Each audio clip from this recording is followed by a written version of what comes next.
Respeito com ética e respeito na arena apologética. Vamos direito, construímos pontes com confiança e vamos a bandeira da esperança. Compromisso é o que nos move, educação é o que nos move. Com responsabilidade e clareza, buscamos a verdade com firmeza.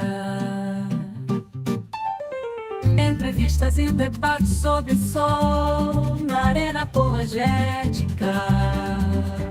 Somos atuais e sem farol. Questionamentos não nos assustam. Vamos além do que a opinião todos já trazem.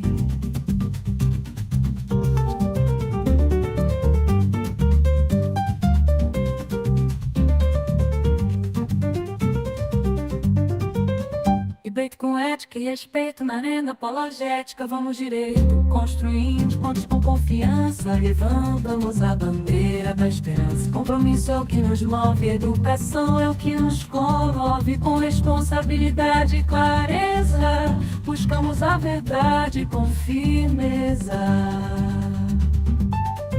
Entrevistas e debates sob o sol, na arena apologética. Somos atuais e sem farol. Questionamentos não nos assustam. Vamos além do que a opinião todos já trazem. Vamos além do que a opinião todos já trazem.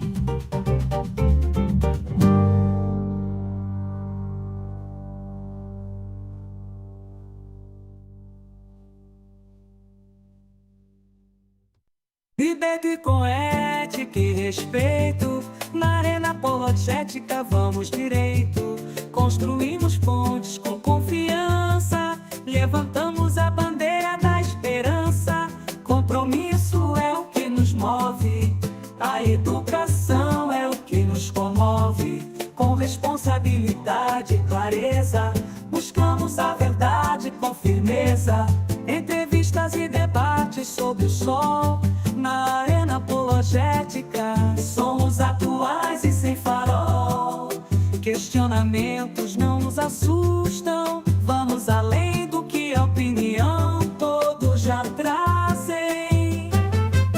Debate com ética e respeito, na arena apologética vamos direito.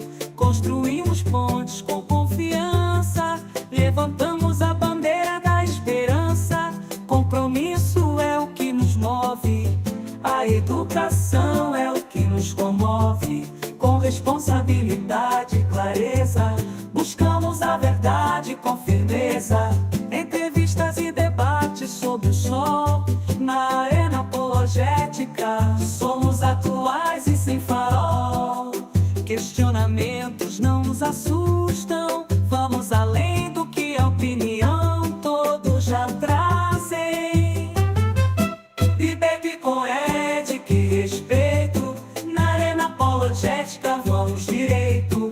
Construímos pontes com confiança, levantamos a bandeira da esperança. Compromisso é o que nos move, a educação é o que nos comove. Com responsabilidade e clareza, buscamos a verdade com firmeza. Nós chegam na arena, com ética e respeito. Um debate de alto nível é o que eu aceito. Com confiança e educação vamos nos expressar. Compromisso e responsabilidade, sem sempre se mostrar. Entrevistas e debates, um palco de discussão, onde ideias se encontram sem imposição. Sob os holofotes, as vozes se levantam. A busca pela verdade, ninguém sacanha. Ninguém sacanha. Arena apologética, lugar de aprendizado, onde a mente se expande, o conhecimento é multiplicado. Venha debater, venha se expressar na arena apologética. Vamos nos encontrar.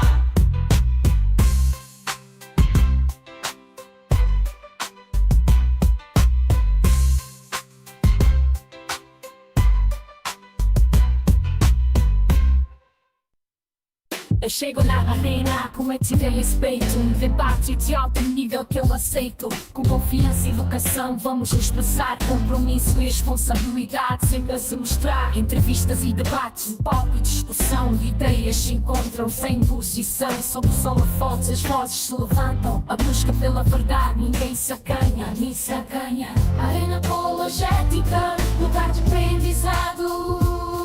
Na mente se expande o conhecimento, é multiplicado. Venha debater, venha se expressar. Na arena apologética vamos nos encontrar.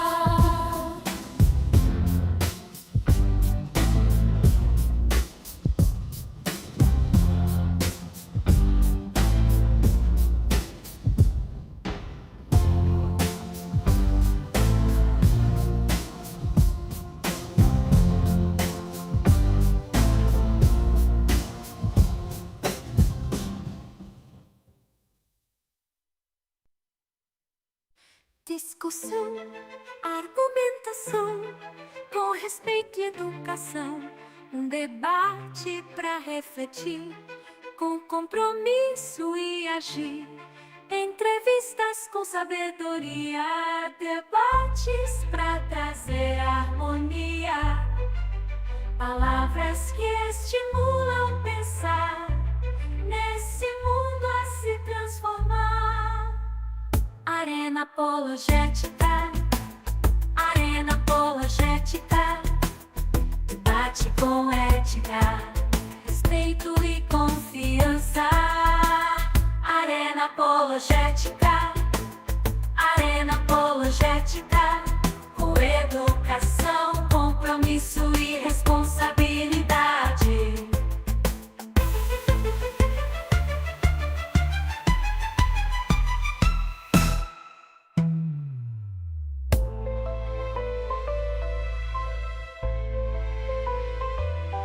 Respeito e confiança. Arena apologética, arena apologética. Com educação, compromisso e responsabilidade.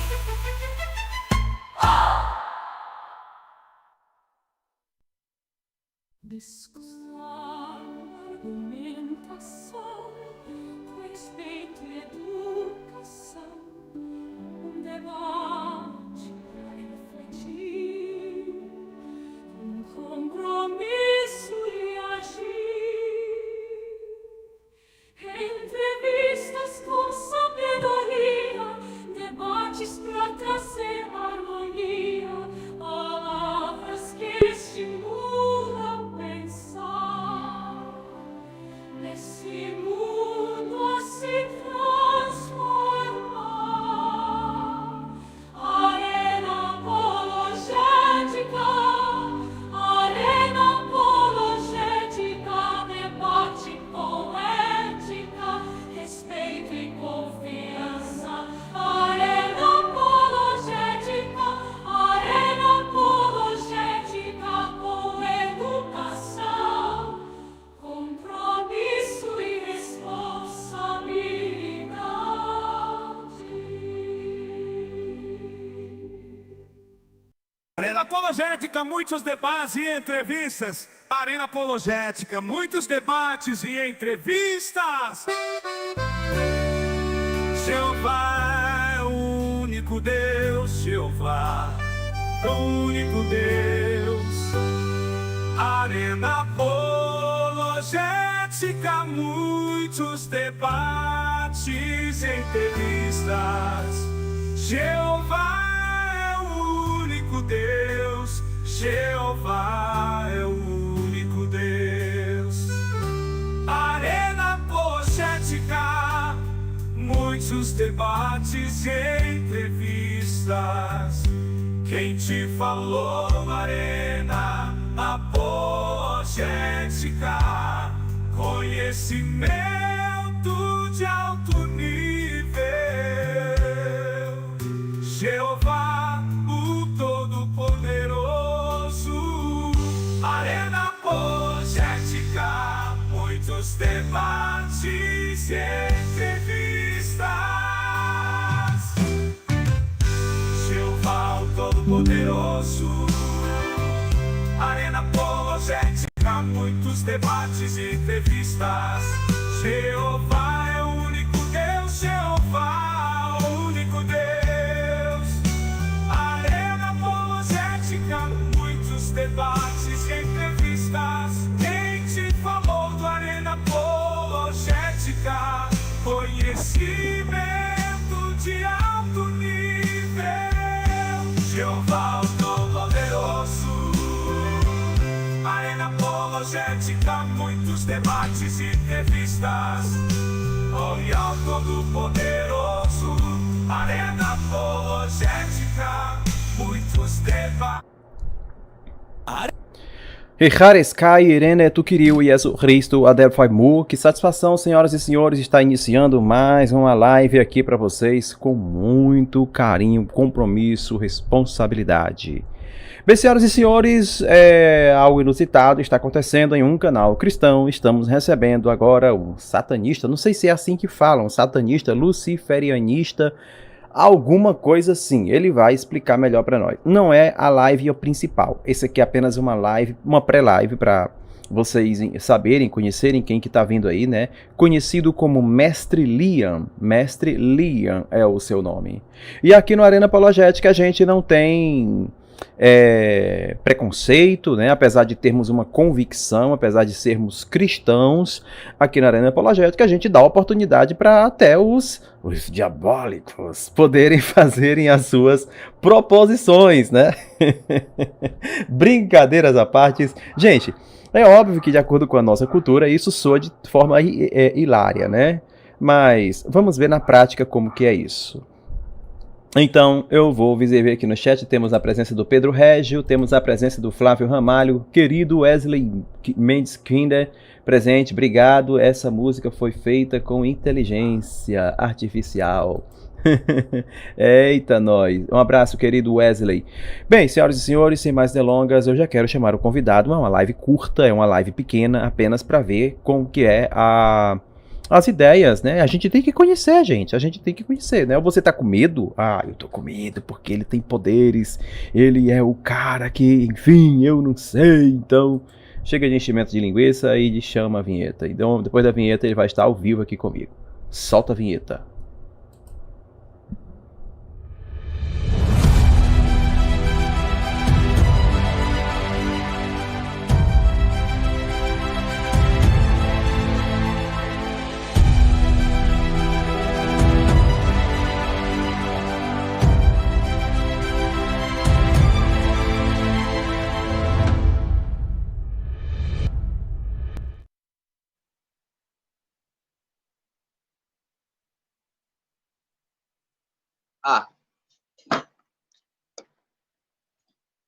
Vamos ver se deu uma modificada agora.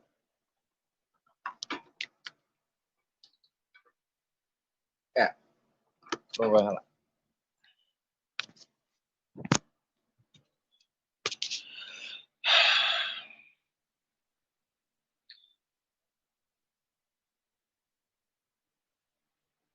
No momento aqui só uns problemas técnicos daí.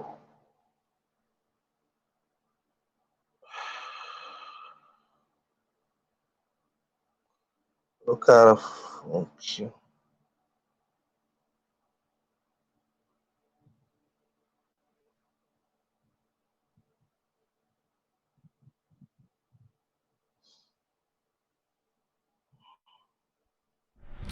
Puxa, gente, mil perdões. Vocês não estavam me ouvindo, né? Maravilha, entendi. Gente, como é que tá o meu áudio? Tá bom? Tá baixo? Eu agradeço aí, tá? Eu tava falando e só o... Agora sim, perfeito. Obrigado por falarem, gente. Então... espero que vocês estejam me ouvindo bem. Que o áudio esteja bom, tá? E ele foi consertar a câmera. Daqui a pouco ele volta, tá, gente? O Mestre Liam, ou Mestre Liam, acho que é Liam o nome dele mesmo, Liam, tá bom? Então, sem mais delongas, vamos aguardar a presença do nosso querido mestre Liam. Você está curioso para saber o que ele vai dizer, né? A gente vai fazer algo rápido aqui, né? Que músculos, hein? Pois é, a natureza foi bondosa comigo, meu nobre. A natureza foi bondosa comigo, tá? Pois é. Ai, meu Deus do céu. Você tem que pedir a Deus para que ela seja boa com você também, tá bom? Chegou. E aí, meu querido? Chegou. Sua câmera tá meia banda assim, né? Não tá a câmera cheia como deveria, mas... Porque se você virar, aí você fica de cabeça para baixo. Isso porque você teria que ir lá no topo do seu celular, puxar com o dedinho assim, ó, e habilitar um recurso chamado de rotação automática. Hã? Aí conseguiu! Boa, garoto! Parabéns, cara. Boa. Muito bem. Vamos lá. Liam, mestre Liam, eu gostaria que você fizesse um prólogo sintético se apresentando para o nosso público. Quem é o mestre Liam? Bom, tudo bem, então. Olá, saudações a todos. Eu sou o mestre Liam, um dos organizadores de uma organização chamada Círculos de Lúcifer, Eu estou junto com outras pessoas envolvidas na promoção de uma nova ideia, não uma ideia que, vamos dizer assim, que seja moderna, mas uma ideia que já remonta a antiguidades, nós somos uma organização luciferiana, abertamente luciferiana, tentando resgatar antigas tradições e conceitos do passado, entre eles um contexto muito ligado a organizações místicas, esotéricas e iniciáticas. Então, a gente tem essa proposta de levar uma nova base no conhecimento para as pessoas que querem entender esse movimento, e mudar algumas perspectivas também, uma vez que nós temos muitas confusões dentro desses casos, dentro dessa tradição que a gente coloca assim. Eu sou mestre Liam, eu sou iniciado em várias tradições antigas, modernas também, tenho um trabalho de estudo profundo dentro de várias áreas da sociologia, da antropologia, da história também, da pesquisa, a respeito de temáticas ligadas ao que eu sigo ou que eu acredito também, Então, eu posso me dizer assim que eu sou uma pessoa, junto com as pessoas que estão comigo, uma pessoa preparada para receber e responder perguntas e organizar tudo. Então. Maravilha. Esse círculo que você faz parte, o que seria? Seria uma religião? Fale um pouco sobre esse círculo. O que significa o círculo? Então, o Círculo de Lúcifer, ele é mais ou menos como uma sociedade discreta, Ele é uma espécie de sociedade, um clube, uma filiação, uma escola de mistério, um pouco parecida com aquelas da Grécia, Roma Antiga, ou antigas tradições do Mediterrâneo capital, Só com uma perspectiva moderna, uma vez que nós estamos no século XXI, as coisas mudam. Então a gente tenta levar no Círculo de Lúcifer um posicionamento mais forte de um entendimento sobre a filosofia luciferiana, uma vez que nós entendemos isso como uma filosofia. Seu áudio está um pouco baixo, mestre Liam. Agora deu uma melhorada? Sim, deu uma melhorada. Então, o que a gente tenta levar muitas vezes para o círculo, para as pessoas que são afiliadas a nós, o que é o círculo, é o luciferianismo, O luciferianismo, ele tanto pode ser encarado como um estilo de vida, como uma filosofia, como um aspecto ligado à religião, O religare, a busca por a divindade. De uma forma ou outra, ele é uma forma também de autoconhecimento e autoelevação, muito diferente de outras religiões tradicionais que nós conhecemos, ou ideias, ou sistemas. A isso eu me refiro como a religião alternativa, em contraste contra a religião organizada, ou seja, os grandes queros, as grandes estruturas que nós temos hoje em dia. Maravilha. No caso, vocês têm um Deus que vocês adoram, tem um Deus que vocês cultuam?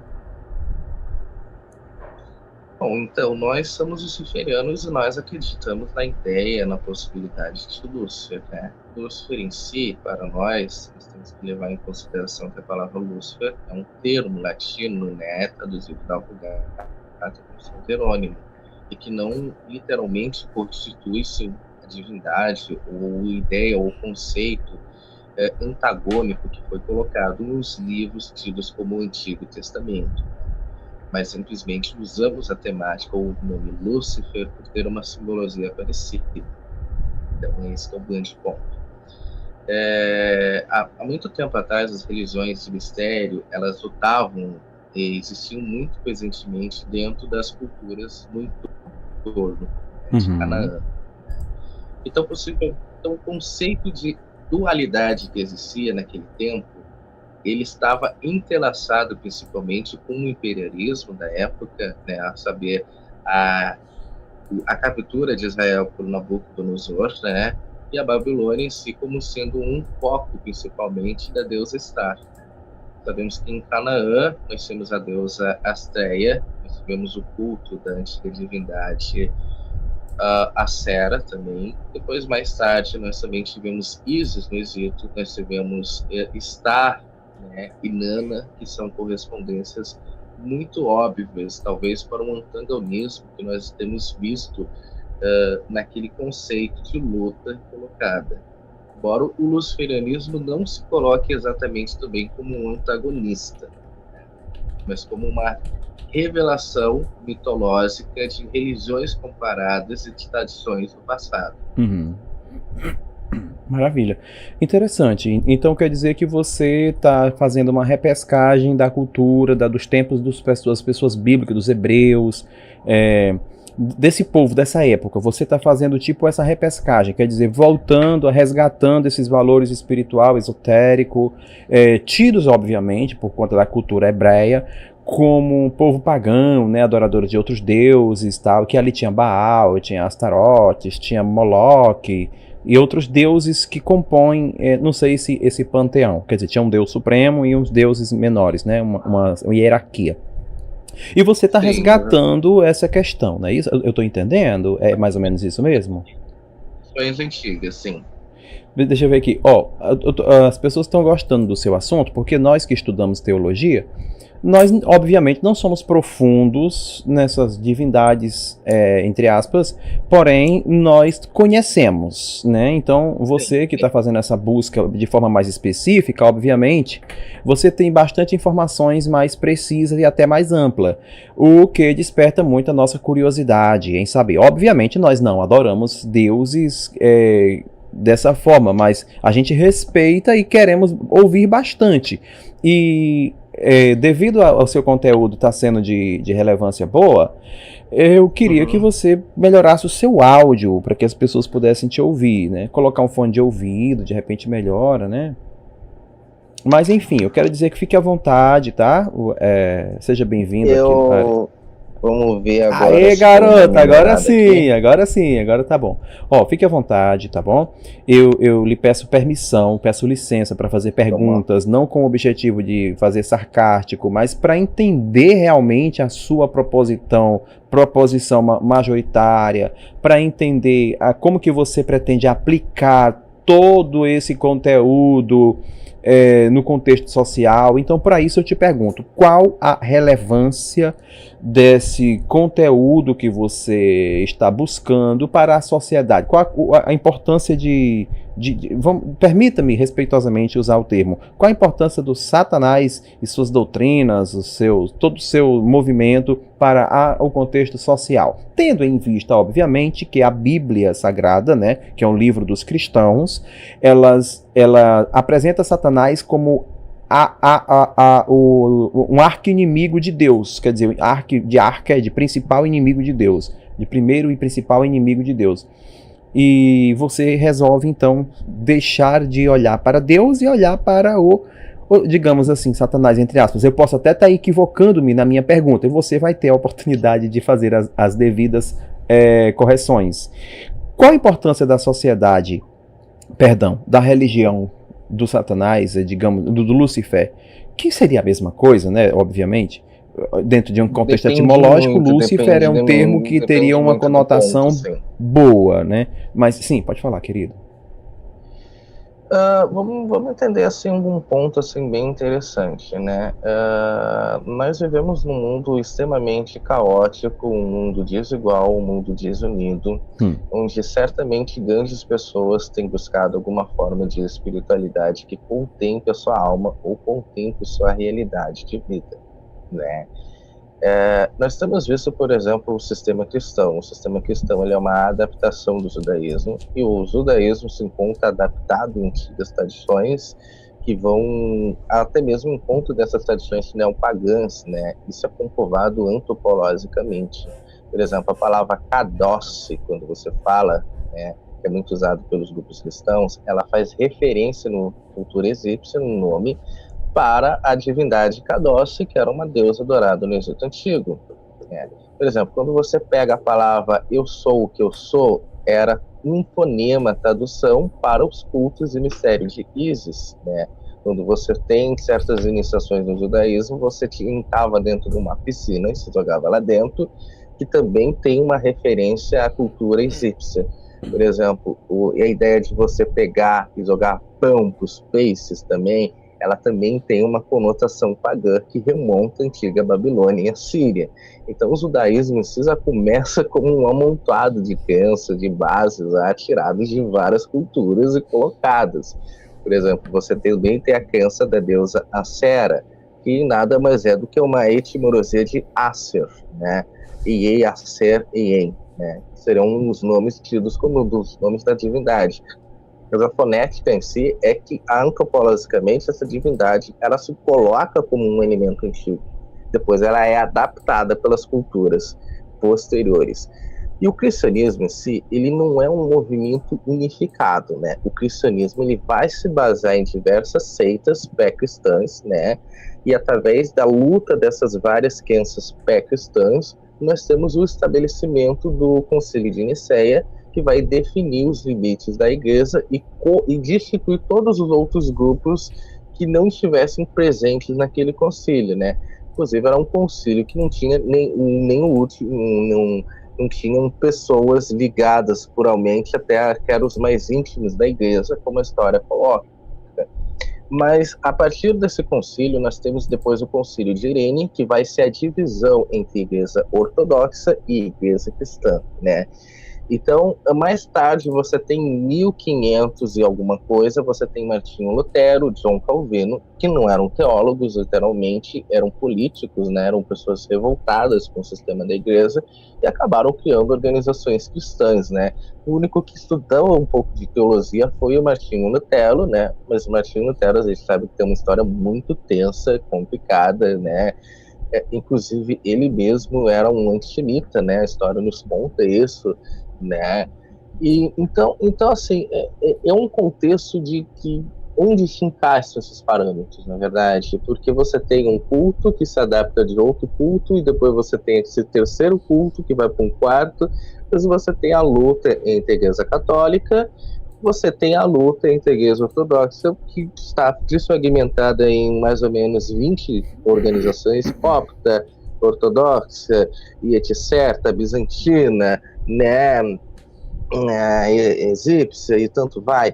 E hoje em dia você também tem a cisão dos protestantes, né? O cristianismo em si, ele é um sistema que se tornou muito confuso para as massas, embora ele tenha sido um sistema que tem grande força e vigor, né? Mas ele é um sistema confuso. Hoje em dia você também tem o Islã que compete no Oriente Médio com a ideia do que seria a revelação divina, né? Maomé tem a revelação do anjo Gabriel, e o anjo Gabriel diz para ele, não, que as coisas não são bem assim, entendeu? Então, e hoje em dia você também tem essa luta de Jerusalém, né? Porque Maomé vai para Jerusalém, parece que o caixão dele se levanta para o céu, né? Naquele monte, né? Santo, se não me engano, tem esse mito, essa lenda. Então, o cristianismo vai se dividindo em fragâncias. Agora, o luciferianismo, ele tem uma proposta de unificar o ser humano realmente a seu verdadeiro eu, a sua verdadeira vontade e a sua realidade, né? Então, ele tenta se apresentar, muitas vezes, como uma fórmula de conhecimento alternativo, uma forma de expressão de vida, né? Uma vez que nós não temos um verdadeiro cristianismo também. Então, logicamente, tu não teria um princípio, né? Tu teria princípios e ideias consideradas cristãs, mas que não são exatamente homogêneas, né? Você tem a ideia de Cristo, seu Salvador, né?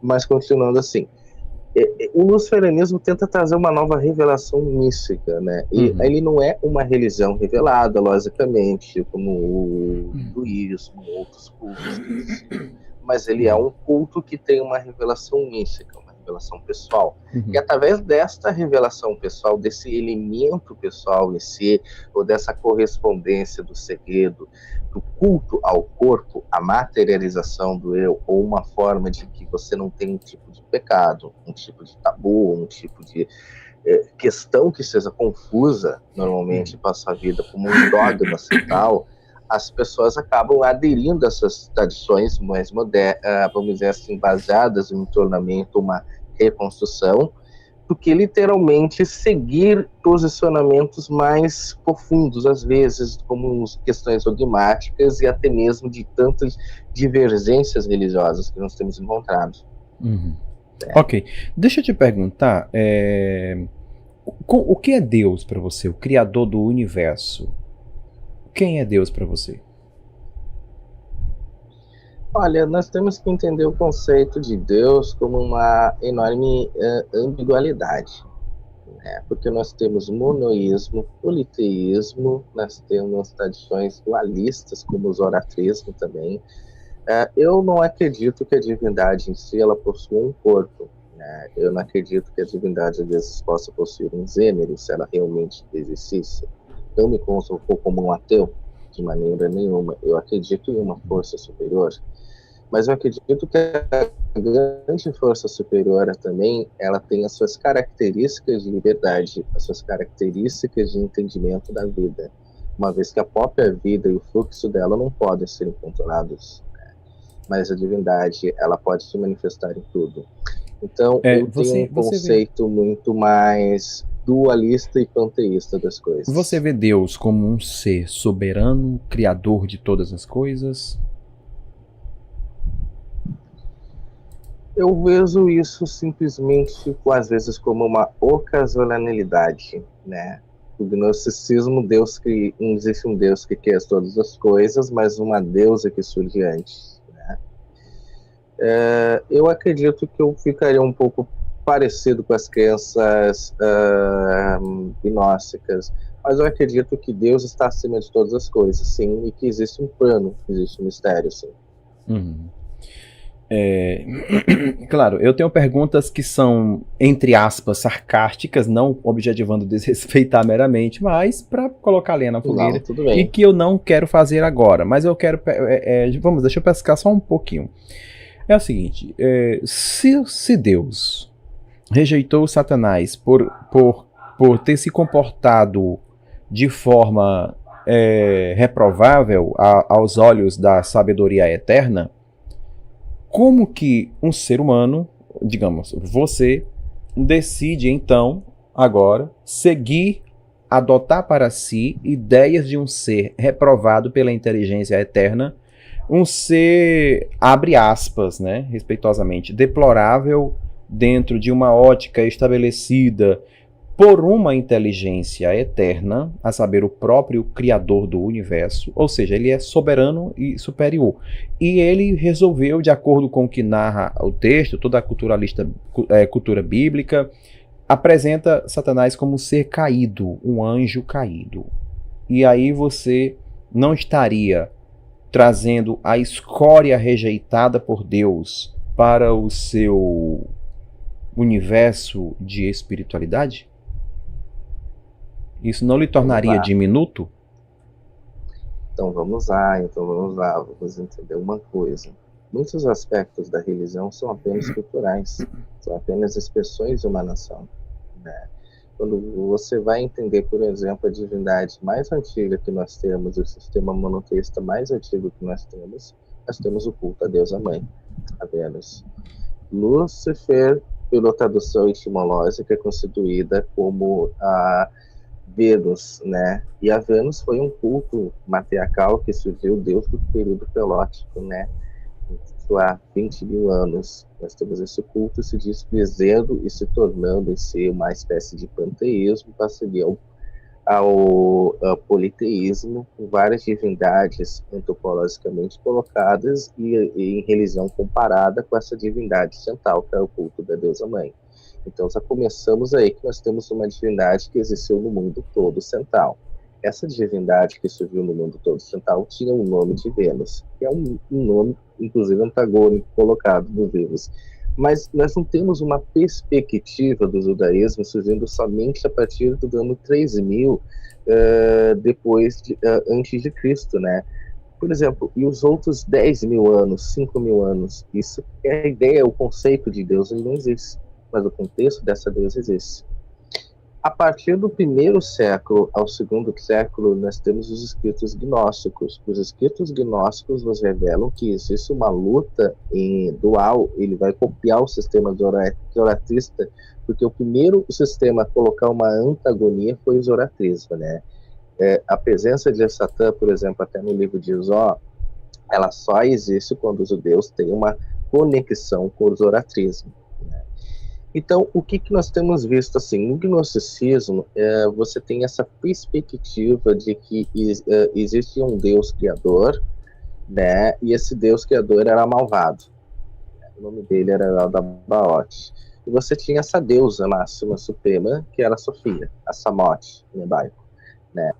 Essa divindade estava muito sozinha, desesperada, né? E ela decidiu que existisse um outro ser igual a ela. E esse outro ser se manifesta criando o homem em todas as coisas. Quando ela acorda, ela vai ver que aquilo lá era um sistema errôneo, porque ele criou as coisas, mas aprisionava eles num sistema de adoração eterna, um sistema de prisão. Então, até mesmo esse contexto da luta, da antagonia, já começa com o gnosticismo. Agora, o gnosticismo tem várias seitas, vários livros e movimentos. Mas quando você pega o Evangelho da Criação, o Evangelho de Adão, você vê essa fórmula reagindo da dualidade de um ponto mais centralizador dessa divindade, né? Então, você já entende esse princípio já de uma forma mais diferente, entendeu? Então, o luciferianismo em si, ele é um retorno de tradições do passado. Ele remonta ideias e conceitos que vão ao fundo, vamos dizer assim, de uma divindade pessoal e, ao mesmo tempo, que entende a humanidade, que se posiciona diante da humanidade. Existem várias interpretações para ela, mas não quero exatamente organizado. Agora, seguir o conceito do antagonismo em si me faz ver a questão de que se eu tenho uma divindade muito mais antiga, um registro histórico mais antigo, e um registro histórico de uma rega parecida, por que eu ficaria com o original, sendo que eu também não tenho nenhum culto extremamente de grande relevância? Até porque nós temos a luta protestante com a luta católica. Se Deus é um só, por que ele permite tantas igrejas no mundo, né? Tantas lutas, né? Entendeu? A Inquisição na Idade Média, a luta das cruzadas, né? Porque a história, grande parte da história cristã, e ela foi feita em nome de sangue, ela foi feita em nome de escravismo, ela foi feita em nome de ouro, né? Lutas jesuítas, dos dominicanos, dos franciscanos, né? As perseguições aos índios do oeste que os protestantes criaram nos Estados Unidos, as torturas, né, protestantes na América do Norte, que foram tão piores quanto as católicas, né? Embora o protestantismo em si, pessoas como John Calvino e tantos outros, né, se tornaram líderes, né, sendo que não eram teólogos, não eram revelados por Deus. Então, você abre uma igreja muito fácil, mas qual a revelação de vida, né?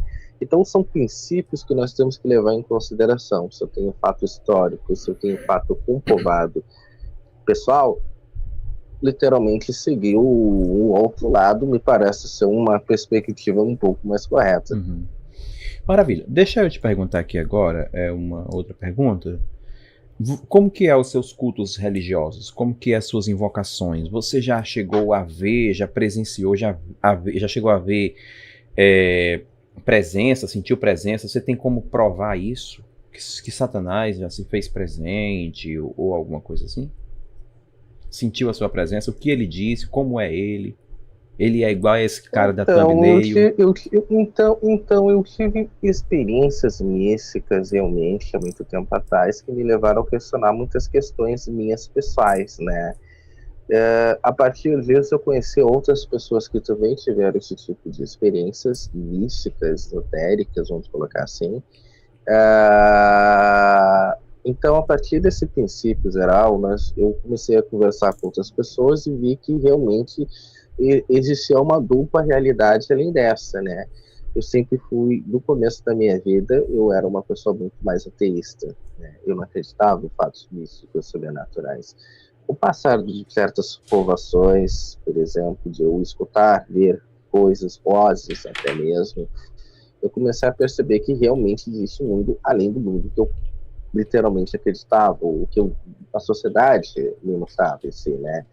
Então eu vejo que eu vi com um exemplo, com a minha própria exatidão, que se existe uma realidade à parte, então tudo está errado. Então eu busquei essa realidade que eu consegui tocar no profundo dela, no íntimo dela um pouco, e a partir disso eu comecei a ver coisas melhores, entender-me melhor como pessoa e vi que realmente existe pontos mais fortes, né? Uhum. Maravilha. As pessoas estão questionando, eu falei, na próxima live, gente, que o mestre Liam vier, ele vai fazer uma live aberta, tá? Liam, deixa eu tentar te trazer aqui para esse campo. Por exemplo, os cristãos pentecostais, vou usar os pentecostais, que são os mais extremistas dentro desse universo de misticidade. Os pentecostais falam em línguas, os pentecostais expulsam demônios, e aí você não sei como que você ia lá, né? Eu não sei, enfim, mas então existe todo esse comportamento aí de misticismo dentro do universo pentecostal. Eles falam em línguas estranhas, expulsam demônios, né? Você não pode ir lá, né? Eu já fui muitas vezes. Já foi, mas você caiu, se manifestou, ou aconteceu alguma coisa, ou nada? Não, de maneira nenhuma. Então, ou eles estão muito fracos, ou eu não quero, não se sinta magoado pelo amor de Deus. Ou o diabo não estava nesse momento junto com você para poder ser expulso, né? Ou eles estavam muito fracos.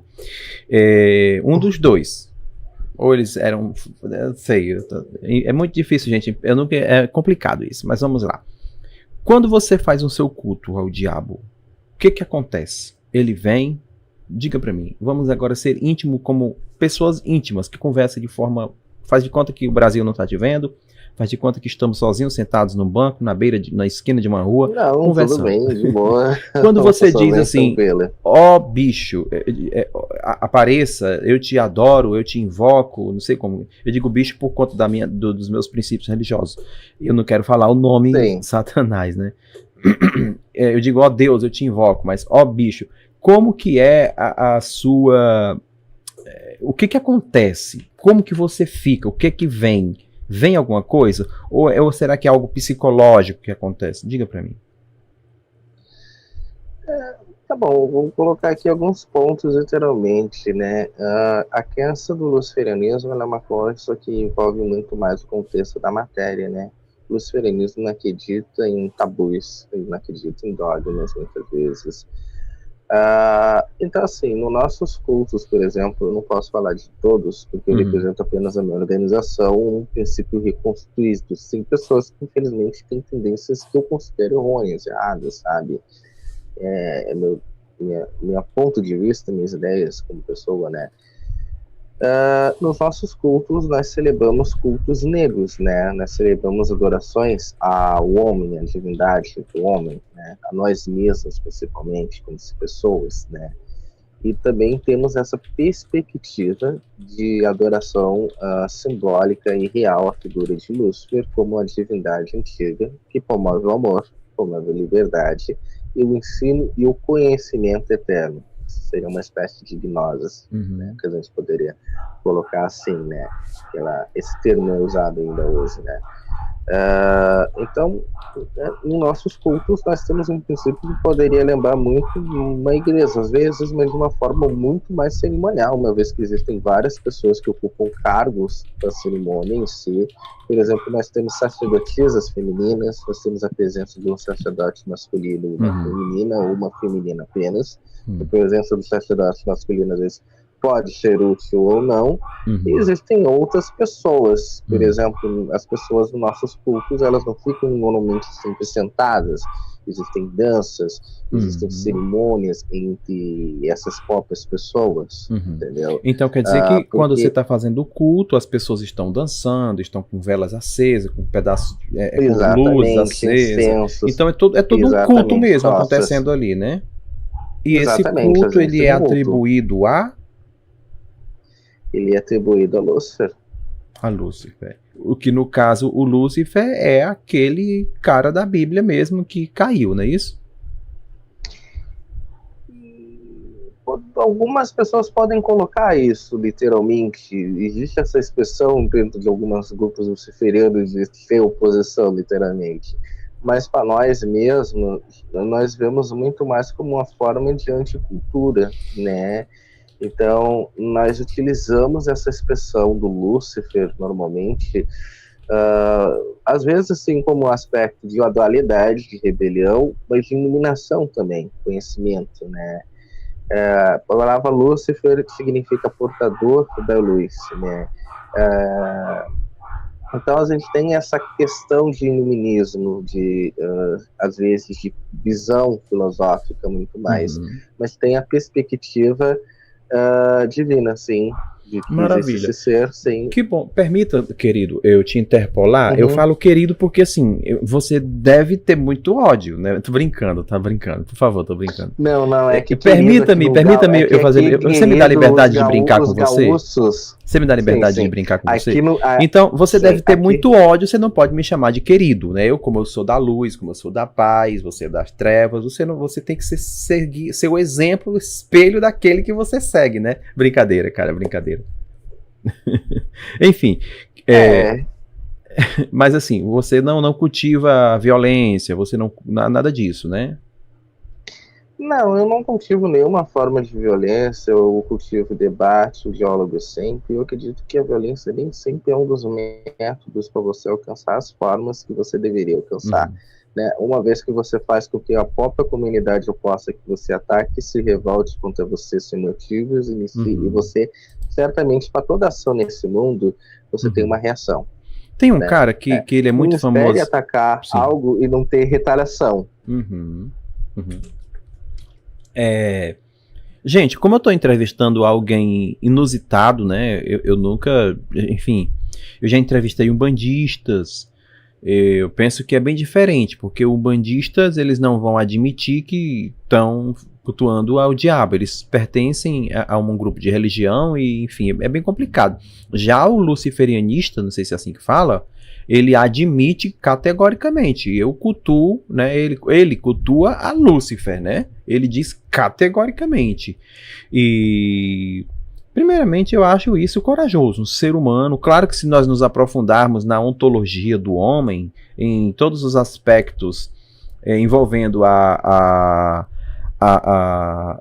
tricotomia, eu diria que não existe adorador de Lúcifer, eu diria que existem pessoas com algum distúrbio que pensam que pode, mas que não pode, e que a verdadeira adoração do Lúcifer, para o Lúcifer, seria um próprio comportamento típico, quer dizer, carregado de maldade, carregado disso, porque é isso que a Bíblia apresenta ao Lúcifer. Mas aí não, esse é o Lúcifer da Bíblia, não é o Lúcifer que eu sirvo. Então eu queria saber qual a outra fonte que apresenta esse Lúcifer, porque de acordo com conosco, de acordo com o que nós conhecemos acerca do Lúcifer, só existe uma fonte reveladora de Lúcifer, que é a Bíblia, ou dessa cultura. É claro que você vai ter aí Cabalá e outras coisas, mas está interligado. Qual a fonte? Existe uma outra fonte que revele Lúcifer, fora a Bíblia, querido mestre Liam? Bom, vamos lá a respeito do papel da Bíblia, né? Porque a Bíblia em si, ela nada mais é do que o Concílio dos 70, que é um primeiro resgate dos livros, que é a Septuaginta, e depois você tem o Concílio de Nicéia determinando quais são os livros sagrados. Inclusive o nome Lúcifer, ele é traduzido por São Jerônimo e seguido até hoje, principalmente, inclusive sendo um termo, vamos dizer assim, mais debatível sobre a tradução e etimologia de Lúcifer, né? Por exemplo, as questões dos fatos históricos em si, eles vão colocar um princípio de que você tem talvez uma questão, como eu me refiro ao imperialismo, tá colocado de Nabucodonosor, e a absolvição das crenças dualistas que aqueles povos estavam coexistindo, né? Por exemplo, você tem a figura do mal, por exemplo, se nós observarmos nas óticas cristãs, você teria a figura da serpente, mas a serpente vai se interpretar como em grego como conhecimento, às vezes como tagrão, né, em algumas traduções, né, office, olho, né, isso em grego, mas em si. Você tem esse conceito da serpente, você tem as primeiras seitas pré-cristãs chamadas de nazarenos e ófitas que cultuavam a serpente como ente sagrado. Isso no primeiro século. Isso antes da criação da Igreja Católica. Né? Então você já tem um fato aí meio complicado, né, historicamente, de você levar em considerações. Porque assim, a presença do gnosticismo diz que ele combatia já no primeiro século a divindade do mal. E a divindade do mal é o Deus que não tem amor. Isso é Yahvé, né? Mas se a gente for levar em consideração os escritos judaicos, eles somente se comparam ao Torá, os 5 livros do Pentateuco, né? Eles não vão considerar outros livros que não sejam Pentateuco, que seja a lei deles, seguindo o conceito do Tanakh e até mesmo o conceito do Torá.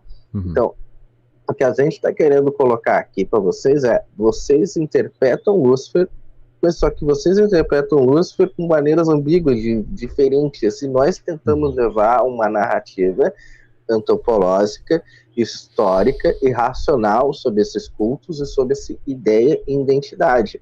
Por exemplo, a gente não pode se basear se basear em um livro criado no 4º século, definido no 3º, 4º século, porque nunca existiu um livro de base no cristianismo, né? Até as epístolas de Paulo foram desacreditadas por muitos cristãos, né? Você teve os paulinos, inclusive, né? Então, esse que é o contexto. Como é que você vai acreditar em uma coisa que não é homogênica? Porque você não tem uma igreja, um cristianismo. Você tem vários cristianismos. Tá. Então, como é que você vai se basear nele, né? Deixa então. Claro que a gente teria que caminhar para outro viés, que não é o caso. Não queria entrar nesse viés. Exatamente. De tentar provar a veracidade, né? Porque eu acho que nós não temos necessidade de tentar provar algo tão factual. Nós vamos caminhar para o seguinte viés. Deixa eu começar perguntando essa pergunta do Júnior Carvalho. Por pergunta para ele se crê no inferno. Você crê no inferno?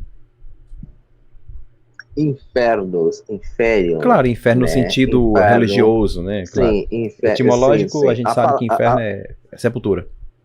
Sepultura, exatamente, né? Olha, eu acredito em mundos paralelos, universos paralelos, dimensões paralelas que podem serem definidas como um lugar onde almas podem ir ou não, né? Ainda mais como você também tem experiências paranormais que comprovam que existem vida e pessoas que ainda habitam essa dimensão. Então, para mim, é uma tarefa complicada, às vezes, quando você também tem pessoas, fatos de reencarnação. Por exemplo, nós tivemos o caso de um menino, uma vez, que ele de um país bem distante, né, e ele dizia que era a reencarnação de não sei quem, e mostrou um sarcófago egípcio de não sei quantos anos, né? Isso é um fato meio doido que existe. E deu certo. Então e deu certo. Então tem coisa assim que nós temos que levar em consideração a verdade de todas as coisas, né? Querido mestre Lia, deixa eu te perguntar então o seguinte. Perguntar o seguinte. Os cristãos têm a Bíblia Sagrada como regente da sua fé, como regra de fé e prática, melhor dizendo. E existem documentos historicamente comprovados, que são chamados de manuscritos, né, que foram textos sagrados escritos em papiros, que foram preservados, e isso já tem quase 2000 anos de existência, né, levando em conta que do século IV para cá, do século III, do século V, temos os manuscritos de Bizâncio, também, que são outra gama de mais de 4.800 manuscritos também, que são documentos reconhecidos academicamente como válido para comprovação histórica dos relatos bíblicos. Qual é o documento que você apresenta como comprovação da existência e toda a proliferação de Lúcifer? Pois então, o luciferianismo ele vai surgir através da Idade Média, né? Através de cisões de seitas gnósticas na Idade Média, antropologicamente colocando. O luciferianismo ele não é um códice com escritos sagrados, mas uma tradição, vamos dizer assim, vamos dizer assim, uma tradição oral ou uma tradição de mistérios, uma vez que os praticantes deles pertenciam às sociedades secretas ou às seitas secretas. Então, a partir disso, você tem uma mega evolução desses grupos e desses movimentos sociais até chegar no segundo momento, onde você tem uma expansão dessas ideias, né, um resgate desses grupos. Por exemplo, nós tivemos o Hellfire Club na Escócia em 1616, 1650. Nós tivemos algumas presenças entomológicas, né? Um livro escrito uma ideia de uma epistola que eles escreveram, inclusive na Idade Média, comprovando a ideia de Lúcifer também. Depois você vai seguindo para outros grupos, os bavieros, o pessoal de Avignon e outros grupos, como até mesmo bem atacado pelo cristianismo, grupos da seita Paládia, que era uma sociedade especulativa que existiu em 1890, 1850. Então nós temos essa linha, basicamente, e essa linha é uma linha que vai tentar seguir um ponto até antagônico. Mas antes dessa linha você tinha os nazitas, os ofitas, que já tinham um pensamento diferente, uma ideia diferente disso tudo. Depois esses grupos foram absolvidos pelo cristianismo e se tornaram cristãos pela força, né? Mas, logicamente, o cristianismo tem muitas seitas, né? Mas essa ideia e essa identidade do luciferianismo é uma identidade que remonta muito mais ao paganismo. O paganismo era uma religião antes do cristianismo, e esses cultos e mistérios já existiam antes do judaísmo. Certo, maravilha. Deixa eu ver aqui uma pergunta do chat. A Milton Freire pergunta assim: Liam, o diabo fez o bem ou só o mal? Olha, o que é o bem e o que é o mal, senão pontos de vista ou ideias relativas sobre a realidade, na verdade. As pessoas pensam simplesmente que o mal ele é uma tendência simplesmente da psicopatia, né? Mas a grande expressão filosófica é que nós não conseguimos entender exatamente o que é o mal ou definir o mal. Muitas vezes nós aplicamos o mal como uma ideia de mazelas da vida, acontecimento de desgraça da vida. Mas o mal simplesmente ele é um contexto muito ambíguo. Por exemplo, para a Cabala, o sistema judaico, não existe um conceito do bem e do mal, mas uma relatividade muitas vezes sobre isso. Isso é o que eu estou colocando aqui a fonte mais antiga que vocês. E o contexto que o platonismo também vai dar para o mal socrático e outros grupos filosóficos, como Kant, por exemplo, sobre o mal e o bem, também é a luta e a ambiguidade das coisas. Muitas vezes o bem e o mal, eles são questões de visão, questões de lados. Se você está do outro lado, isso não é mal para você. Por exemplo, quando você luta para um emprego, você tem a seleção da vida, entendeu? Por exemplo, se você não comer hoje um prato de comida, outras pessoas vão comer esse prato de comida para você. Entendeu? Se você não procurar um emprego, outras pessoas vão ganhar o emprego de você. Se você não conseguir vender algo no seu estabelecimento, outras pessoas vão vender por você ou não, entendeu? Então a sua vida é luta, a sua vida é esforço, a sua vida é dedicação.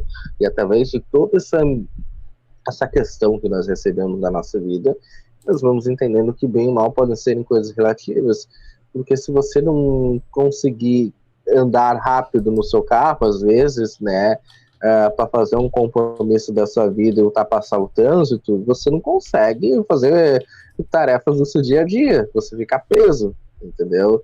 Uhum. Então, são questões da nossa vida em si, entendeu? Regras, né, ideias, lei, entendeu? A lei também é outro princípio também questionável, né? Bem questionável mesmo. Por exemplo, se a gente vai olhar a lei e esse conceito do bem e do mal, as leis que nós temos hoje, elas foram criadas por um ditador, que foi Hammurabi. Hammurabi criou a ideia olho por olho, dente por dente, né? Se alguém... todo esse contexto do livro do Deuterônimo, né?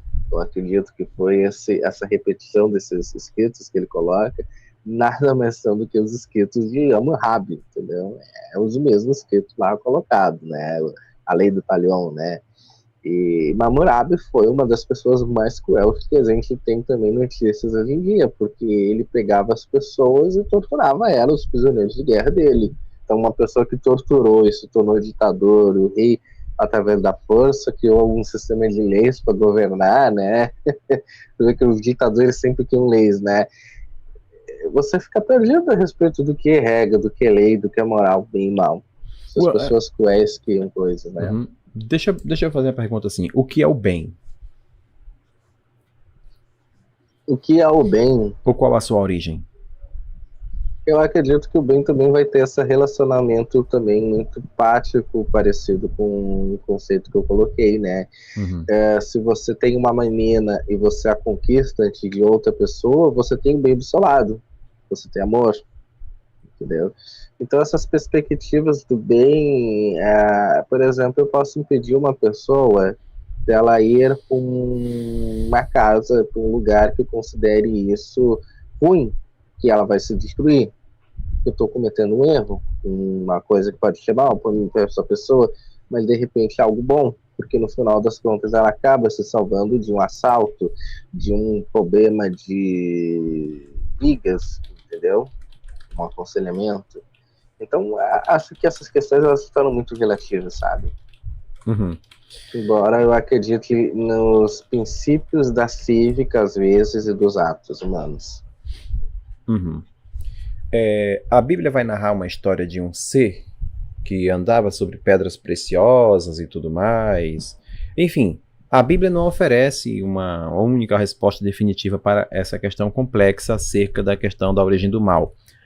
E no decorrer dos seus textos a gente percebe que a Bíblia vai apresentar o mal se desenvolvendo a parte de Deus. Quer dizer, o mal não provém de Deus.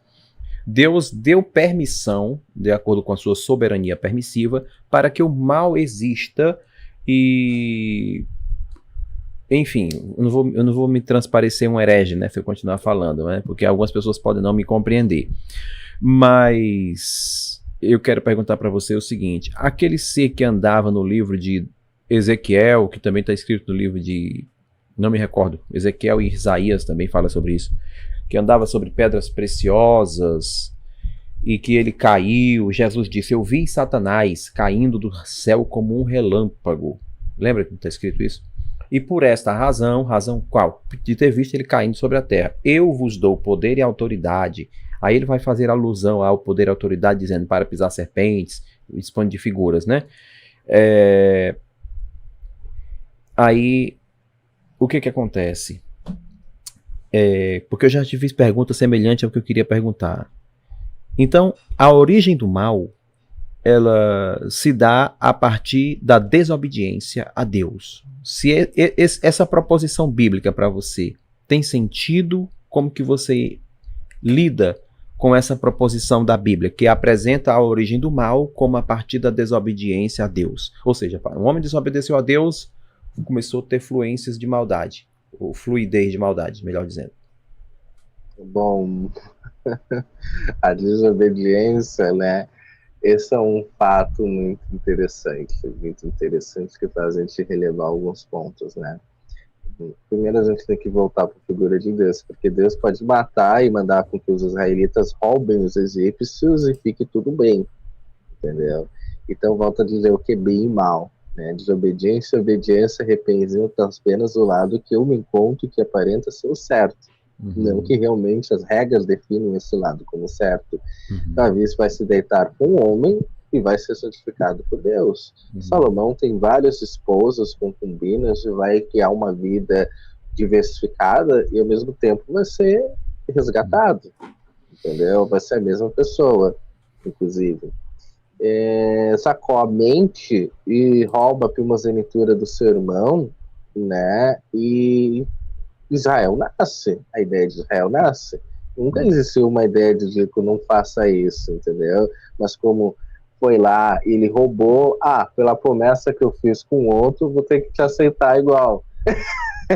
É sempre o mesmo contexto. Pela promessa que eu fiz pro seu pai, do pai do seu pai, eu sei que você fez algo que eu não sei, mas eu vou aceitar igual, eu vou aceitar, entendeu? Olha, querido, então é sempre esse ponto, entendeu? Entendi. Uma pergunta advindo do Hamilton Freire, eu achei relevante essa pergunta, e obviamente eu gosto de botar ali na fogueira. Veja bem, a Bíblia apresenta uma ideia de continuidade para os cristãos, para os obedientes. E para os desobedientes, a Bíblia apresenta o chamado lago de fogo. De acordo com a Bíblia, o seu Deus vai ser... Permita-me dizer isso, né? Não é mero sarcasmo, não. É criando ideias... Eu quero ser engraçado. O seu Deus vai ser lançado no lago de fogo. Primeiramente, quando Jesus voltar, de acordo com a Bíblia, né, Mateus capítulo 24, versículo 29 e 30, na sua gloriosa vinda, porque é assim que está escrito, né, o céu vai abalar, as potências do céu serão abaladas, as estrelas cairão, papapai, pepepé. Nessa ocasião, é subentendido que com o sopro da sua boca, né, metaforicamente ou literalmente, enfim, vai ser destruído com o sopro da boca de Jesus, um servo do diabo chamado Anticristo. Passando isso, Jesus vai estabelecer o seu milênio e que, na ocasião, precisa se prender à fera, que é o Satanás, que, segundo a Bíblia, é o causador de todos os males. O reinado de Jesus ele precisa acontecer de forma perfeita, ou seja, não vai haver conflito, não vai haver guerra, porque o causador de todos os males, o seu Deus, brincadeira, estará preso, porque está escrito em Apocalipse capítulo 20, versículo 1. Eu vi um anjo descer do céu com uma cadeia nas mãos e aprisionar a besta, a antiga serpente, que é o diabo, o Lúcifer, por 1000 anos. Durante esses 1000 anos vai acontecer o reinado. Nessa ocasião vai acontecer uma ressurreição, certo? Vai haver uma ressurreição, os mortos ressuscitarão e reinarão com Cristo. Os outros mortos que morreram em desobediência, eles não ressuscitarão para o reinado. Eles ressuscitarão para estarem sob juízo, quer dizer, vão ser julgados, né? Os que em Cristo estão, nenhuma condenação há. Aí, o que vai acontecer na sequência? Satanás vai ser solto por um curto período de tempo após os 1000 anos. Ele vai tentar ludibriar as nações pelos 4 cantos da terra, novamente, e vai montar um exército. Ele ainda vai conseguir pessoas como você, seguidores. Só que vai vir fogo do céu e vai acabar com tudo, e o Satanás em próprio vai ser pego pelas bitacas, quer dizer, um anjo de Deus, um servo de Deus, vai ter um poder, sem contar que se for verdade o que dizem e o que está acontecendo nas igrejas pentecostais, qualquer irmão da esquina que for obediente a Deus tem o poder de bater o pé no chão e dizer, tá amarrado em nome de Jesus, e o bicho tem que sair. Eu te excomungo, te expulso em nome de Jesus, e o Satanás tem que sair. Então, de acordo com isso, o Satanás vai ser lançado, claro, estou brincando, o Satanás vai ser lançado dentro do lago de fogo, aonde já estão a besta e o falso profeta. E eles ficarão lá para toda a eternidade, pelo menos é o que eu entendo. Claro, as testemunhas de Jeová, respeitosamente, não entendem assim, entendem que os Satanás vão ser aniquilado, mas eu entendo porque dia e noite dá uma ideia de tempo contínuo, né? Continuação de tempo, dia e noite serão atormentados de eternidade em eternidade. Como que você vê o futuro do seu Deus em ruínas? vamos lá. Primeira coisa que a gente pega um livro de história, né? Uhum. E a primeira página que a gente coloca é o final da história. Ponto. É algo muito confuso de se ver, entendeu? Esse contexto das profecias, quando a gente vai interpretar elas, né? Mas vamos lá. O livro de João, ele é feito a partir do século 102 depois de Cristo. Tá? João, ele era uma pessoa que escreveu mais ou menos 12 livros, tá? Alguns livros entraram para a Bíblia e outros não. Né? Inclusive, João tinha premissas com o gnosticismo, né? Então, os livros gnósticos de João, eles já não entram dentro da Bíblia, né? Porque são uma visão completamente oposta àquela colocada já na identidade da luta do bem e do mal. Vamos lá. O contexto de ressurreição, ele parte dos cultos egípcios. Ponto. Então, nós temos uma ideia egípcia aí de ressurreição, né? Porque a ressurreição vai entrar dentro da ideia egípcia algumas outras ideias de identidade de outros povos. Ela não é um fator exclusivamente cristão, tanto que os faraós conservavam seus corpos acreditando na ressurreição eterna. Isso é um fato que as pessoas poucos conhecem e é muito mais antigo do que a própria Bíblia, né? E a ideia da eternidade em si, ela se deu... Ele é um ponto muito contraditório, porque o próprio escrito coloca que existe um único ser que seria eterno, que seria Deus.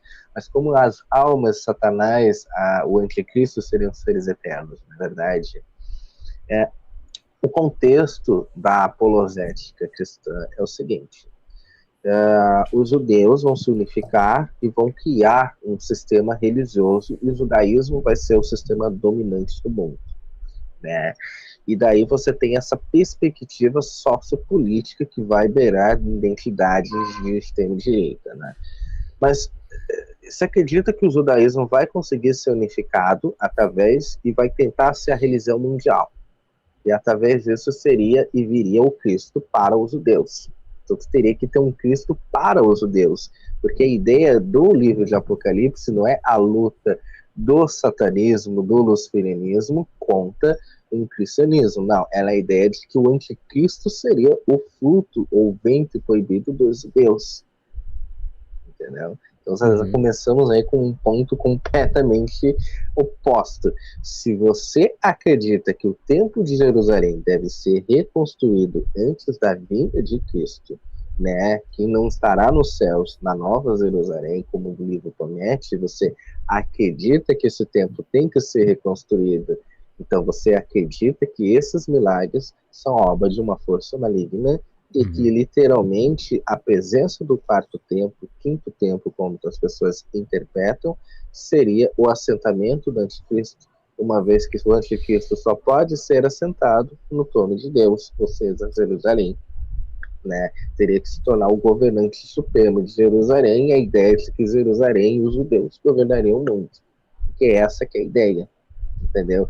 Cristo, ele não veio para a humanidade, ele não era um ser que veio para a humanidade, ele era um ser que ele se tornou um ser para a humanidade, mas os judeus eram contra isso porque eles queriam o quê? Um rei poderoso, um rei forte, que unificasse o judaísmo e transformasse o judaísmo numa supremacia, porque o judaísmo sempre foi uma supremacia étnica, religiosa, e por isso que você tem o conceito de que o Deus de Israel, o Deus Abraão, entendeu? Só que isso não existe dentro do cristianismo.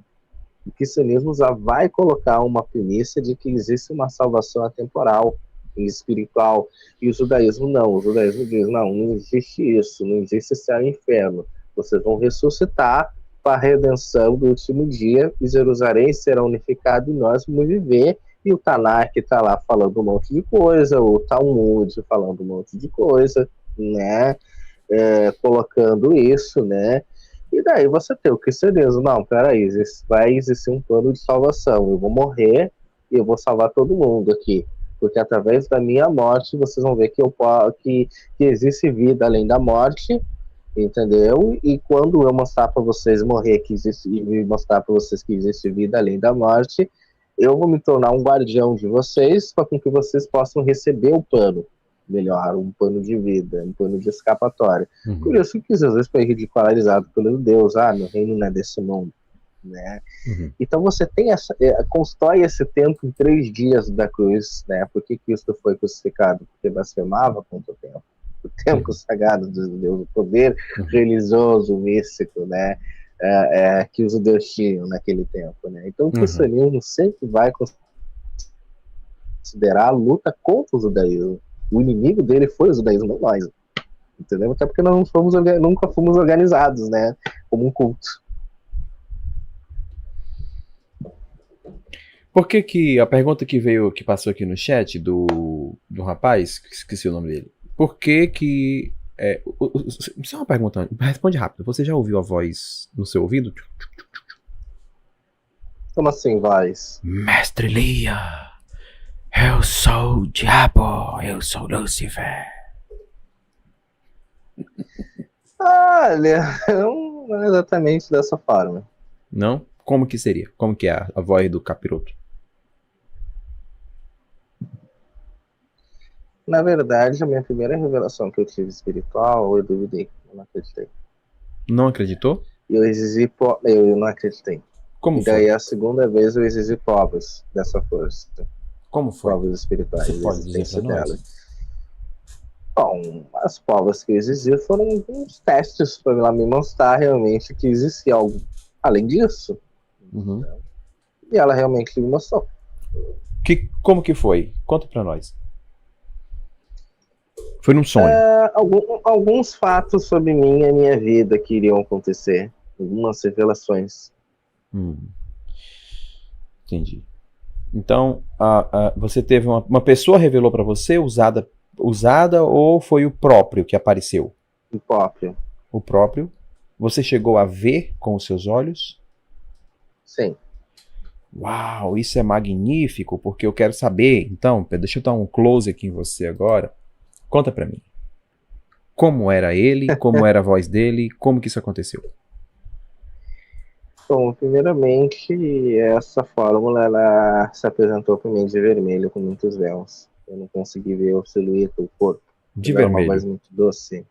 Sim. Continua. E a partir disso, ela me revelou algumas coisas. E a segunda vez que apareceu de novo, né? Dessa vez num lugar muito antigo, como se fosse um templo adornado de ouro, né? Existia o sol sob essa força, né? Um brilho muito grande, muito intenso. Eu não conseguia cegar perto dela, olhar direito. A voz era muito forte, impotente. Né? E ela me revelou algumas coisas pessoais sobre mim e a minha vida. Tem que documentar aqui sobre coisas, fatos que iam acontecer comigo. E eu acreditei nisso. Segunda vez eu acreditei porque eu queria ver, tirar minha dúvida disso tudo, até porque eu era ateu. Entendeu? Você era ateu? Eu era ateu, exatamente. Antes eu me tornei um cristão, né? Continuei no cristianismo, depois eu fui pro ateísmo, depois do ateísmo que eu fui pro outro lado. Você era cristão, deixou de ser cristão para ser ateu e do ateísmo passou para o luciferianismo. Eu participei da igreja Mormon, né? Eu participei dos Mormons, né? A minha igreja era Mormon. Eu era mormonista. Tá. E daí depois. Tá, entendi. Deixa eu ver no chat aqui. Deixa eu ver. Você consegue. Tipo assim, ou não funciona assim. Você invoca ele quando quer, acontece quando quer. Eu quero fazer uma sessão agora. Invoca o bicho e acontece alguma coisa, ou isso não é assim que funciona? Então, essa força é uma força muito forte, muito poderosa. Nós acreditamos que nós podemos orar a ela. Nós podemos pedir. Orar? Sim. Como que seria orar? Orar por ele, para ele, né, no caso? Normalmente uma oração como qualquer outra. A Deus? Que possa fazer. Lúcifer. Vocês oram a Deus? Ao Criador do Universo? Não, a Lúcifer. Ah, tá. E daí Lúcifer se manifesta, concretiza essas ideias. Muitas vezes você tem ritos, né, para isso. que você tem essa devoção muitas vezes, né? Mas a princípio esses ritos mais profundos do luciferianismo, esses cultos, eles são feitos em grupos, né? Eles têm horas, momentos para serem feitos, não são assim para ser feitos em qualquer momento, em qualquer hora. Deixa eu pegar essa pergunta aqui para você. Elton, ao mestre Liam, a Bíblia diz que Satanás é enganador desde o princípio. Se Satanás promete algo a ele, como ele pode crer que é verdade se tudo que ele profere é mentira? Então, olha aí, a pergunta do Jean Arca foi inteligentíssima. Nem eu tinha pensado nisso. Se seu Deus é muito mentiroso desde o princípio e ele sempre foi enganador, como que você vai acreditar nele? Enganador, eu nunca vi engano maior do que o da igreja. Entendeu? Vocês têm diversos cultos, diversas seitas que lutam entre vocês e pegam a verdade suprema, mas no final das contas, se você tem uma verdade suprema, você não teria várias fontes. E o cristianismo é um adepto de várias fontes. Se Deus realmente é alguma coisa relacionada à verdade, por que existe cura em todas as igrejas, inclusive aquelas praticadas por pessoas que cometem crimes, como Edir Macedo, pessoas completamente extravagantes, como líderes evangélicos radicais. Nós temos até o caso do pastor que expulsava os demônios do presídio, hoje em dia está na cadeia, por estupro, entendeu? Então, afinal de contas, a palavra de Deus é verdadeira também? Para mim, isso parece mais um teatro, uma farsa também. Ok, entendi. Bem, deixa eu ver aqui, gente. Pescar aqui a pergunta. Deixa eu ver aqui. Do Jean Valério. Ele falou assim: o Eterno fez o capeta por capeta, que é para exercer forças malignas designadas a ele. Se eu entendi, é uma perspectiva bem calvinista, né, Jean Valério? Ou seja, Deus ele é o criador de todas as coisas e todas as coisas estão sob o seu domínio. Mas por que Deus é o criador de todas as coisas? Eu vou repetir para vocês. Por que Deus é o criador de todas as coisas se ele só existe na cultura israelita? Ele não existe em nenhuma outra cultura do mundo, né? Você acreditam que Yahvé seria o criador porque ele é uma adaptação do recurso do que a igreja cristã vai se colocando profundamente depois. Porque se nós tivéssemos uma civilização avançada aqui no Brasil, com o mesmo poder europeu, nós cultuaríamos e não tivéssemos a perspectiva do cristianismo, a existência do cristianismo hoje, nós estaríamos cultuando o Tupi. Nós teríamos cultuando, se os europeus não tivessem tido o cristianismo, mas tivessem se tornado forças de grande vantagem, vamos dizer assim, tecnológica ou outros, porque as civilizações mais vantajosas que tinham eram da Ásia, né? Mas depois se tornaram os europeus. Você teria um culto a uma divindade celta, porque os portugueses eram habitados pelos celtas. Por exemplo, quando você vai para o hinduísmo, você tem o livro mais sagrado do mundo, que é mais antigo que a Bíblia, que é o Bhagavad Gita. Você tem as tradições do Japão que remontam à antiguidade com a deusa Amaterasu, Amatsu, que remontam à origem do povo japonês. E isso é um fator extremamente de pesquisa antropológica para o Japão, né? Que eles descendem da deusa do sol, né? E, então, assim, é uma perspectiva cultural isso tudo. Na África, você tem outras divindades, logicamente. Os egípcios estão há 5.000 anos. 5.000 anos, né? E o primeiro registro que nós temos monoteísta não é um registro de um deus homem, é uma deusa mãe, que é o culto à deusa mãe. O segundo registro que nós temos monoteísta é o registro do deus Atom no Egito Antigo. Então, onde é que está Deus nesse princípio que você não tem uma fonte? Deus criador, a minha fonte é o Torá. Né? Entendi. Porque eu acho uma coisa muito engraçada. Deus que é o universo e todas as coisas, mas ele vai mandar os judeus invadir uma terra ocupada, com tantas terras desocupadas na Ásia, né? Mas Entendi. ele vai lá e manda invadir justamente a Ásia, estuprar, matar, perseguir os cananeus, Uhum. e depois eles são fugidos, e eles têm várias reviravoltas, ficam 40 anos num deserto, que se você caminha por um dia para chegar em Jerusalém, um dia e meio praticamente, Entendi. ou menos dias até. São coisas assim que você tem que analisar. Poxa, aqui tá a Bíblia. Pô, aqui tá dizendo isso aqui. Tá, mas eu tenho o Bavard de Itá, que tem 5.000 anos. Uhum. Ah, mas eu tenho esse outro com disso, eu tenho as crenças. Mas você não pode ler Deus criador.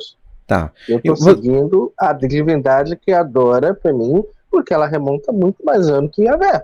Tá, você falou algo interessante, que é porque que outras culturas não adotam o Deus criador, né? Isso eu achei interessante. Veja bem, será que essas culturas, eu até transfiro para você isso em forma de pergunta, será que porque assim, primeiramente, sempre existiu a ideia de Deus, paralelo à existência da ideia de Deus no tempo do hebreu, no tempo da Mesopotâmia, sempre existiu a ideia de Deus. E também existiu outras culturas politeístas, né? Você é sabedor disso. Ou seja, então, outras culturas não deram espaço para conhecer Deus. E com isso ficou Deus indiferente, ficou Deus desconhecido para algumas culturas. E à medida em que as colonizações foram acontecendo, também se colonizaram pessoas que não tinham informações, conhecimento acerca de Deus. E isso por conta do espaço em sua cultura, em sua sociedade, que não era dada. Aí com isso se desenvolveu o politeísmo, a cultura politeísta, budistas, a cultura jainistas, desenvolveu aborígenes, australianas, desenvolveu outras culturas, e outros deuses tomaram espaço na cognitiva dessas pessoas. Então, eu penso que essa é uma das razões pela qual você me perguntou por que Deus ele é o Criador, e sendo que se Deus é o Criador, por que outras culturas não conhecem Deus? E para isso Deus sempre dispôs de profetas para estar anunciando acerca de si. Deus hoje dispõe da igreja, Deus era revelado através dos profetas, mas hoje é falado através da palavra, né, que é a Bíblia.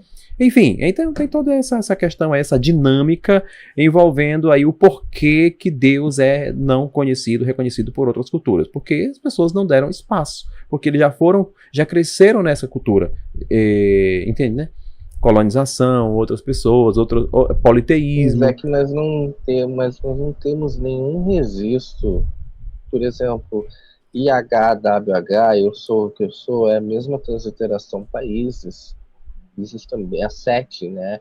Ela também tem um nome, uma fase nos tempos egípcios dela que remonta a isso. Então nós teríamos que concordar que Deus seria feminino, porque o princípio da monoteísmo é um princípio feminino, entendeu? Então isso já acredita todo o princípio que o cristianismo, o judaísmo tem, entendeu? Então isso seria impossível. Você não tem um fator antropológico, histórico, uma ideia, né? Porque o judaísmo em si, a cultura do judaísmo em si é uma cultura supremacista, entendeu? Ela só começa a partir de Abraão, e você tem os livros do Gênesis, mas você tem livros como Enuma Elish, você tem as tábuas de Azira e outros fatores, e vão colocar deuses, entendeu? Mas só que é um contexto assim muito... peraí, e cadê a história lá? Não, porque teve outro cara aqui, teve outra história aqui. Então eu não posso considerar a história do judeu como uma história verdadeira. O judaísmo, ele é uma nação... O judaísmo, ele é um culto onde você tem a nação e você tem o patriotismo entrelaçado. Então é uma questão racial. Eu, por exemplo, meu sobrenome, ele é Lopes, de origem judaica, né? Poderia me considerar ser judeu, sim, né? Tem sobrenome judeu, sim. É bem verdade que as tábuas da criação, ou seja, que é o Enuma Elish, né, que você falou, é bem verdade que ele vai apresentar o Deus Marduk, mas apresenta o Deus Marduk como ser supremo, mas porém um ser criado, né? Diferente de um Deus que se apresenta como um ser não criado, porém um ser eterno na sua ontologia. E daí como é que tu vai considerar esse ser criado, essa história criada, se a própria história de Israel já remonta a 680 depois de Cristo, tu não tem artefatos mais antigos? Inclusive até hoje se debate na antropologia onde é que estão os registros dos judeus no Egito, onde é que está a diáspora, Onde é que está um monte de fatores? Isso não existe comprovação histórica. O reinado de Acabe se inicia em que ano? Né? Por exemplo, você tem esse debate literário, esses debates do Polósito, porque toda a ideia da Bíblia não bate de nenhuma forma, maneira. Por exemplo, onde é que estava o Templo de Jerusalém? Não tem. Onde é que estava Sodoma e Gomorra? Não tem. Entendeu? Não, onde é que estava a Torre de Babel? Não tem. Tem sim. Não tem sim. A história. Onde é que estariam construindo até hoje? Se alguém pudesse ter o a história poder geral, de construir a Torre de Babel, seria até hoje, né? A história geral vai remontar, por exemplo, o comportamento de uma civilização muito antes do que isso aí que você está citando. Por exemplo, Mesopotâmia, por exemplo, entre os rios, né? A região da Mesopotâmia, quando as primeiras civilizações começaram a se organizar, começaram a buscar a sua independência, a se emanciparem, se dividirem em lugares, criarem cidades. Então, sempre existiu e reconhecido pela história geral que havia um povo no meio de um povo de comportamento nômade e também que eram monoteístas, ou seja, diferente de outras civilizações. E isso retrata muito bem que é o povo hebreu. Né, o povo hebreu. E isso é reconhecido pelos próprios historiadores geral. Quem estuda história geral tem que fazer essa admissão, que desde os primórdios bem remotos, por exemplo, da Mesopotâmia, existia um povo chamado de hebreus, que eles eram monoteístas e tinham um aspecto nômade, ou seja, eles não tinham lugar certo, né? Enfim, sempre tiveram essa característica nessa cultura. Exatamente. Daí o Abraão, exatamente, o Abraão. Aí vai sim, ramificando, né? Foi lá e teve 300 mulheres, 300 concubinas além da Sara, suponhamos, porque a ideia do Abraão é simplesmente pai de uma nação que vai zerando várias pessoas com o Jacó. Então, se tu pegar e somar um 2 mais 2, 1 mais 1, não bate. Já começa pela própria lógica em si. Igual a história da Arca de Noé.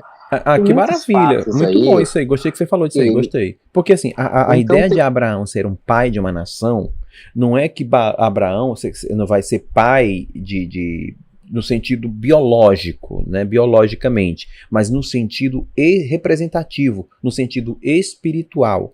É constituído em Abraão uma aliança, uma promessa para um legado que se estenderia no âmbito espiritual. Não é que Abraão seria o genitor das nações, não é isso, né? Mas no sentido espiritual. Exatamente, seria o genitor dos judeus. E se tu tivesse contra os judeus naquele tempo, fosse de outro povo, você não poderia adorar o Deus deles. Não esqueçam disso. E o interessante é que o Abraão ele recebeu um comando para sair da terra dos seus pais, que era uma terra politeísta, né? E ele singularizou-se em um comportamento proposto pelo próprio Deus, segundo a voz que bradava em seus ouvidos: Abraão, sai da tua parentela e vai para a terra que eu te mostrarei. Mestre Lia, eu quero dizer que tudo que eu falo aqui às vezes é de nível de brincadeira, não é te desrespeitando, tá? Achei você um ser humano fantástico, tá bom? E você é um cara muito inteligente, tem conhecimento, tá? Só resta se... enfim, eu ia pecando aqui, tá? Não posso pecar, brincadeira. Mas eu quero dizer que foi uma live boa, foi uma pré-live, tá, gente? Depois ele vai vir aqui com o chat aberto para responder a vocês, receber vocês. Eu só peço que vocês respeitem o Mestre Lia quando ele vier aqui, né? Pelo fato dele ter a opção de seguir o caminho diferente do nosso, significa que você tem que desrespeitar. Acho que hoje nós temos a Constituição e o próprio Deus confirma a Constituição e que a Constituição dá liberdade de culto religioso para quem quiser cultuar qualquer Deus, né? Então, Mestre Lia, estou satisfeito e eu penso que a gente pode sim fazer uma live aberta com você responder os inscritos do canal e vamos, né, fazer uma live mais... Tá tão boa a live que até que a gente fica terminando. Assim, é boa. Aqui no Arena é bom, rapaz. Aqui no Arena é bom. Eu digo a mesma coisa. É você que diz só isso, não. Outras pessoas já falaram também. Mas, Mestre Lia, olha, meu agradecimento a você ter aceitado o convite que eu te fiz, de você vir aqui, tá? Muito obrigado. Que Deus, o Criador, te abençoe. Eu posso dizer isso contigo? Posso, né? Pode. Isso não te ofende em nada. De- Que o Criador do universo, o Todo-Poderoso, o único e verdadeiro Deus, possa repousar com glória e luz no seu coração e te ampliar a visão para que você possa enxergar novos horizontes, te purificando assim como o fogo purifica o ferro, e que você possa ser adepto de uma compreensão inovadora, e que todos os dias, a cada nascer do sol, depois do cantar do galo, você possa ter uma mente renovada, rejuvenescida em Deus, através do Espírito Santo, em nome de Jesus. Pode? Glória e Sequiná. Glória e Sequiná. Pode fazer as suas considerações finais. Tá bom, então. Só que você quer falar de Deus também, me abençoar em nome do conceito cristão, então eu vou colocar assim. Que a Sama Universal que sempre habitou esse plano, esse universo, Deus o começo de todos os tempos, Deus das esferas mais superiores, e que em todos os povos foi reconhecida, foi vista, foi aceita, e sob várias tutelas e nomes sagrados, possa também estar com você no seu coração, sobre o fogo, sobre a água, sobre a terra, sobre o ar. Ela é o elemento que está em todas as coisas, o éter divino. Que a gnose eterna, a sabedoria sobre o bem e o mal que nos eleva a nos tornar Deus na terra, e não apenas simplesmente servos e forças maiores, a qual nos obrigam a autoridade e servir sem compreender, que você também possa compreender sempre aqui em outros pontos o discernimento, sobre a luz, as sombras, e que nada mais somos do que dualidade, e sem a dualidade devemos compreender a imensidão do universo, a qual somos todos. Que Deus abençoe a todos do Arena Apologética, em nome de Jesus Cristo. Que Deus abençoe o Lia, em nome de Jesus Cristo. Que Deus abençoe a nós. Agora tá ruim pro Lia. O Lia vai levar um carão do Deus dele, porque ele veio no canal cristão. E agora o Deus dele vai falar assim: o que você foi fazer ali? Não era pra você ter ido ali. Vou te pegar. Aí, eu já orei por ele, ele tá abençoado. Aí o Deus dele, quando quiser punir ele, aí o Deus da glória se manifesta e fala assim: não toque no meu servo, porque ele está sob o poder da oração do meu outro servo. Eita! Glória! Bom, tchau, meu querido, fica com Deus. Uma coisa tipo assim, tá bom. Pode falar. Então, assim, o que eu vou dizer é o seguinte, o que eu acredito em si, sob várias formas, é a forma original das coisas, então eu não acredito em outra forma sem ser ela, né? Então, se ela sempre se manifestou para mim, se tornou visível. Ela não é uma divindade que me desobriga a ir a qualquer culto ou acreditar em qualquer coisa, até porque ela é livre, né? Ela é libertas. Ela é Minerva, ela é Gaia, ela é Isis, Atenas, tantos nomes. Então, nossa divindade simplesmente pega a liberdade. Se eu não defendesse a liberdade, eu não estaria sob as asas dela. Maravilha. Eu quero encerrar te agradecendo. Eu quero dizer, como eu sempre faço isso em todas as lives, tá, querido? Realmente, não é uma mera afronta, não. Muito pelo contrário, você tem o meu respeito, tá? E eu digo louvado seja Deus, louvado seja sempre Deus. Obrigado, Brasil. Obrigado, o mestre William. Obrigado, Arena Apologética e Ricardo Sky, Irene Tukiril e Jesus Cristo. E ele vai voltar, gente, para fazer live aberta com todos vocês. Então, solta a vinheta. Eu quero ver as perguntas de vocês aí, gente. Tchau, tchau. Tchau, tchau.